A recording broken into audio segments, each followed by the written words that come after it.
जय श्रीराम मित्रांनो, सकाळी उठलं म्हणलं आता आपल्याला रेती न्यायची आहे नदीतून. हे पहा, मी नदीला आलेलो आहे. मस्त रेती होती चाळली मस्त, कारण की आज आपल्याला रेती न्यायची होती. म्हणलं पाऊस कधी चालू पडू शकतो, तर रेती न्या. हे पहा, म्हणून नदीला आलो. आता रेती नेणं चालू आहे. म्हणलं रेती एकदा स्ट्रॉ केली, घरचं काम थोडं बाकी होतं, म्हणलं करायचं आहे. हे पहा मित्रांनो, रेती न्यायला मी खालून वर चढाले, जरा अवघड चाललं आहे, काहून की चढले मोठा येऊ.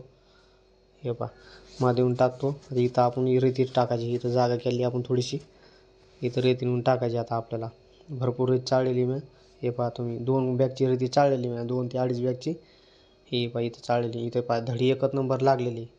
मला असं वाटलं लागलं किती पण आणून टाका, पण जागा नव्हती त्याच्यामुळे थोडी टाकली. ही इथं पहा, इथं 1-1.5 बॅगची टाकलेली. ही बगर चाळलेली घेतलेली आपल्याला कोबा करायचा खाली. कम से कम लई मोठी रेती मित्रांनो.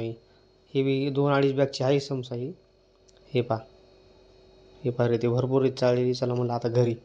तेव्हा मित्रांनो, मरणाचा घाम आला. म्हणलं आता आंघोळ बिंघोळ करायला लागते मित्रांनो. लय गरमी होऊ लागली, आज आभाळ आलं तर लय घाम येऊ लागला. त्याला म्हणलं आता आंघोळ बिंघोळ केली. म्हणलं केस बिस विचारावं म्हणलं आता, कारण की आपल्याला भूक बी लागली सकाळपासून. आता दुपारचे कम से कम 1 ते 1:30 वाजत असन, जेवण नाही अजून. मम्मीने म्हणलं खिचडी बिचडी बनवू. मम्मीने मस्त खिचडी बिचडी बनवली. चला म्हणलं जेवण बिवण करू आता. हे पहा मित्रांनो, आता जेवण बिवण करायलो. या जेवण करायला. मित्रांनो, नवीन असताना तर सबस्क्राईब करा. आजचा ब्लॉग इथं समाप्त करत आहे मित्रांनो.